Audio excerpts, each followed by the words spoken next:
In this video, I plan on taking care of Composer autoloading for my project.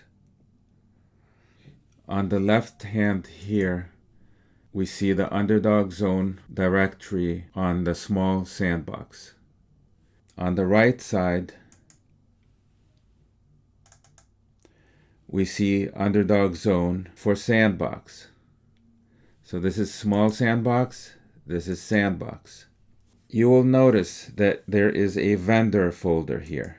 On the left side, there is no vendor folder.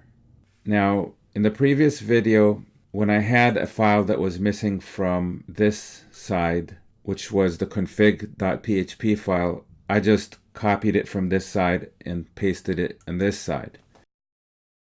This time, we're not going to do that because the files were created with Composer.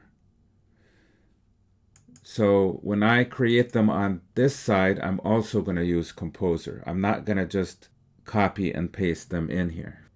That's not the way these types of files are created. And in case you're curious, I'm going to show you what's inside this folder. There is Autoload.php. This is the PHP script for loading namespaced classes in PHP. And it's part of Composer. Inside this other directory, there are other scripts which relate to autoloading. So we wouldn't have all these if it wasn't for setting up this project with Composer. And that's what we're going to do in this video. Let me tell you what composer.far is. Composer.far was placed here using the PHP Storm IDE. And basically this is a bunch of scripts that are kind of compressed and put together. That's what a .far is. And essentially this is the executable for Composer as far as PHP Storm is concerned. The reason that I allowed PHP Storm to put Composer over here is that I was using Composer via the virtual machine. In other words, when I was managing my project without PHP Storm, I was using Composer that was installed on the server, which is the virtual machine. PHP Storm views the server as a remote, and at this point in time, the current version of PHP Storm does not have the ability to run Composer on a remote. So Composer had to be local. That's why PHP Storm made me install Composer on the Mac, because the shared folder is on the Mac. Okay? And it decided that I should put the executable of Composer in my project. Okay, so if you're not using PHP Storm, you may not need to have composer.far in the same directory as your project. Okay, so I thought I would just explain to you what this composer.far is. Okay, let's go back to what we were supposed to do. So, as I've said before, when I work with Composer on my project, I'm going to be on the Mac. So I'm not SSH'd into the virtual machine. So my current directory is the shared folder for small sandbox, which is at this location on my Mac. And I'm inside the project right now. PHP Autoloading, the way that it's done in my project, is based on these 4 bullet points. And the purpose of auto-loading is to be able to load class definitions without using the PHP include statement. So I'm using a PS4 autoloader, and that PS4 autoloader is the one that's provided by Composer. And I need to use a composer.json file, and I need to use namespaces in my scripts. The only PHP include statement that I'm going to have in my code is the one that includes Composer's autoloader. And that's what this section here is about. This is the exact code that I have in my script. The script is called app.php. And here I define the path to the autoloader, and then I have a require, which is the same as include statement to include the autoloader. Basically, Composer's autoloader handles the instantiation of objects in my code. My code uses namespaces to define each class, and whenever you say new and then the name of the class, PHP looks for an autoloader. The autoloader that it's going to look for in my project is Composer's autoloader. Now, composer.json, that file is going to associate vendor names and vendor directories. For example, if I have a class that has the namespace srlabib, it knows that srlabib, that string, correlates to this snippet of text which forms part of the location in the file system of the class definition.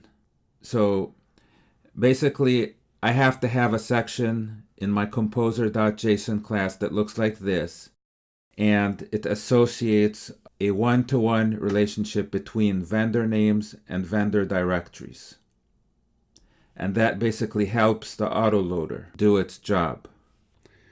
This composer command over here, I need to run this command in the project directory every time I add a vendor to composer.json in order to prime Composer's autoloader with the information from composer.json. So that's what I'm going to do right now. Alright, so I'm in the project directory, and I have Composer installed on my Mac, so I can issue a Composer command. So the command is composer dump autoload -o. Okay, I'm going to hit enter. I just realized something. When PHP Storm had me install Composer locally for my project within the project itself, I uninstalled the Composer on my Mac, which was installed globally, because I wanted to only have one Composer executable. So what I'm going to have to do now is I'm going to have to install Composer. I'm going to have to install it inside this project, the same way that I showed you earlier in the video. I have a composer.far in the project directory. I'm going to have to find instructions on how to do this on the internet, because when I did it with PHP Storm actually did that process for me. It says installing Composer locally is a matter of just running the installer in your project directory. See the download page for instructions. Okay. Let's go to the download page. So I need to run each one of these commands in the project folder. Okay, I'm going to run the first one.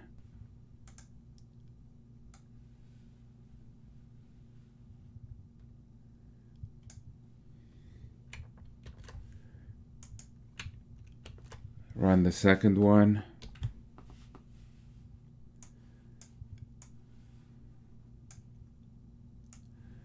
Run the third one, which is the installer.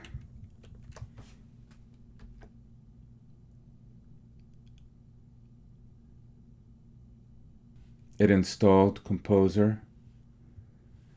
And then this one will delete the installer.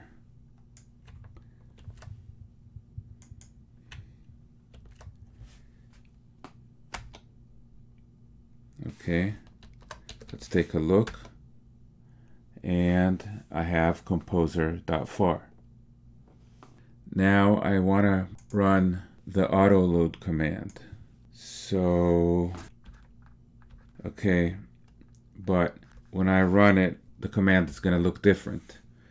It's going to have an extension of .var, and it has to be interpreted by PHP. So I put PHP at the beginning. Now I hit enter. Okay, generating optimized autoload files. Okay, now let me go see if my app loads up, even though I haven't put the database in yet. Okay, so it's running. And I realized something. The pictures are missing because those are not version controlled either. So I have to manually move the images into my project. I'll save that for the next video. And this video is done now, and I'm going to sign off and upload it.